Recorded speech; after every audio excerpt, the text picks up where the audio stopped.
একজন মুসলিমের উপর সর্বপ্রথম ওয়াজিব কি? ক সালাত পড়া, খ যাকাত দেয়া, গ জিহাদ করা, ঘ তাগুতকে অস্বীকার করা।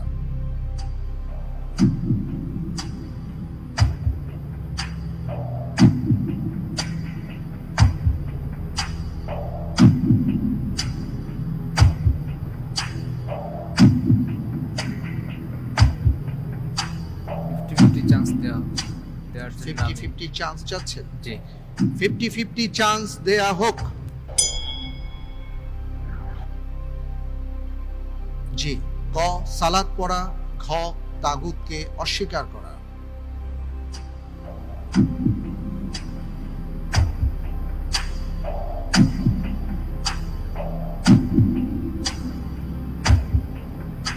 আমি উত্তর হিসেবে বেছে নিচ্ছি ঘ তাগুতকে অস্বীকার করা। লক করে দেব? জি লক্ষ্য লক করে দেয়া হোক ঘ তাগুতকে অস্বীকার করা।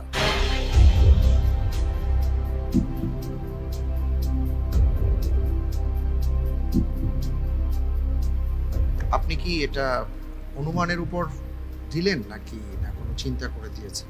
চিন্তা করে দিচ্ছি। চিন্তা করে দিয়েছেন। আপনি বলছেন যে একজন মুসলিমের উপর সর্বপ্রথম ওয়াজিব হচ্ছে তাগুতকে অস্বীকার করা। জি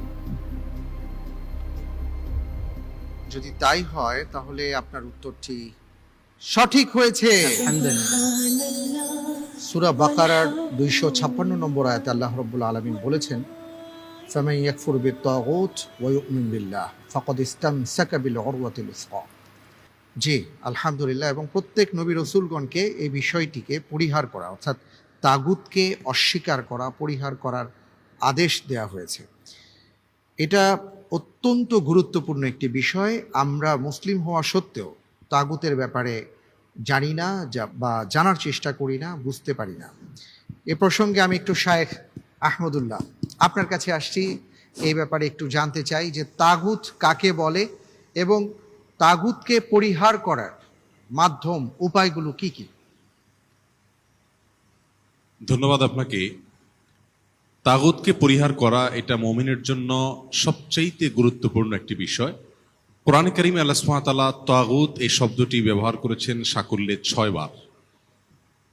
এত গুরুত্বপূর্ণ একটি বিষয়, দুঃখজনক হলেও সত্য, আমাদের দেশের বেশিরভাগ মুসলিম ভাই বোনরা আমরা জানি না তাগুত বিষয়টা আসলে কি এবং তাগুতকে পরিহার করার যে নির্দেশ আল্লাহ সুবহানাহু ওয়া তাআলা করেছেন এবং সবচেয়ে গুরুত্বপূর্ণ নির্দেশ, একেবারে ঈমানের মৌলিক পয়েন্ট, সেটি আমরা কিভাবে করব আমরা জানি না। তাগুত শব্দটি এসেছে তগিয়ান থেকে, আরবি মূল ধাতু সেখান থেকে, যার অর্থ হলো সীমা লঙ্ঘন করা, সীমানা ছাড়িয়ে যাওয়া। আল্লাহ সুবহানাহু ওয়া তাআলার সৃষ্টি যখন সৃষ্টির জায়গা থেকে সীমানা ছাড়িয়ে স্রষ্টার জায়গায় বসতে চায় তখন তাকে তাগুত বলা হয়। আল্লাহ সুবহানাহু ওয়া তাআলার জায়গাটাতে তার যে মর্যাদা, সেই জায়গাটা যদি কেউ দখল করে তো সেটাকে তাগুত বলা হয়। অল্প কথায় আল্লাহ ছাড়া অন্য যত বস্তু অথবা যত ব্যক্তিকে পূজা করা হয়, উপাসনা করা হয়, সবগুলোকে আমরা তাগুত বলতে পারি। এই তাগুতকে পরিহার করার জন্য আল্লাহ সুবহানাহু ওয়া তাআলা তার সকল নবীদেরকে নির্দেশ করেছেন। কমন অর্ডার সকল নবীদের জন্য। শরিয়া ভিন্ন, সালাতের পদ্ধতি, রাকাত সংখ্যা, ওয়াক্ত সংখ্যা ভিন্ন হতে পারে, কিন্তু তাগুত পরিহারের ক্ষেত্রে সকল নবী রাসূলগণকে আল্লাহ সুবহানাহু ওয়া তাআলা এই কমন নির্দেশ জারি করেছেন। এখান থেকে পরিষ্কারভাবে বোঝা যায় যে তাগুতকে বর্জন করা এটা আমাদের ঈমানকে পূর্ণাঙ্গ করার জন্য সবচেয়ে জরুরি বিষয়। আমরা দেখি কালিমাতুত তাওহীদের শুরুতে আল্লাহ সুবহানাহু ওয়া তাআলা বলেছেন লা ইলাহা ইল্লাল্লাহ।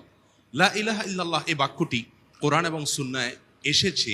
এখান থেকে আমরা যে শিক্ষাটি পাচ্ছি তা হলো আগে না বাচক তারপরে হা বাচক।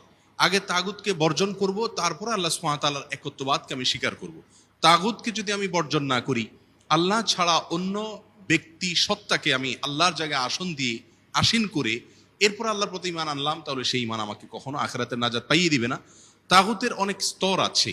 ইমাম ইবনুল কাইয়িম রাহিমাহুল্লাহ তাগুতের 5টি স্তর বলেছেন। তার ভিতরে প্রথম স্তরের তাগুত হলো ইবলিস। ইবলিসকে যদি কেউ নিজের আদর্শ বানায়, তার কথা অনুযায়ী চলে, তাহলে সে তাগুতকে পরিহার করলো না, বরং গ্রহণ করলো। অতএব তাগুত হল 1 নম্বরের তাগুত হলো ইবলিস। দ্বিতীয় তাগুত হলেন সেই ব্যক্তি যাকে অন্যরা পূজা করে, অন্যরা তাকে আল্লাহর মতো করে মানে, মাবুদের মতো জায়গা দেয় এবং তাতে তিনি সন্তুষ্ট। তৃতীয়ত হলেন ওই ব্যক্তি যিনি ইলমুল গায়বের দাবি করেন, অদৃশ্যের জ্ঞান আছে এরকম দাবি করেন তিনি নিজেকে। নাম্বার 4, ওই ব্যক্তি যিনি নিজের উপাসনার প্রতি, নিজের গোলামি করার প্রতি মানুষকে আহ্বান করে এবং আল্লাহর জায়গায় তিনি নিজেকে শরীক সাব্যস্ত করেন। এবং পঞ্চমত 5 নম্বর, ওই ব্যক্তি যে ব্যক্তি আল্লাহ সুবহানাহু ওয়া তাআলা যা নাজিল করেছেন সে অনুযায়ী ফয়সালা না করে বরং মন গড়া কোনো বিধান দিয়ে ফয়সালা করে। এই তাগুতগুলোকে বর্জন করা হলো তাগুতের সবচেয়ে মৌলিক পয়েন্ট। কিন্তু কমনভাবে আমরা আমাদের দর্শকদেরকে বলে রাখতে চাই, আল্লাহর যে মর্যাদা, আল্লাহর যে মাকাম, সেই মাকামে কোনো ব্যক্তি বস্তুকে স্থান দেওয়া যাবে না। সবগুলোকে পরিহার করে শুধুমাত্র আল্লাহর প্রতি ঈমান আনতে হবে।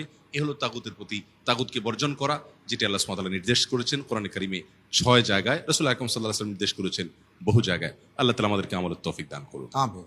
আমি অনেক অনেক ধন্যবাদ শায়েখ আপনাকে।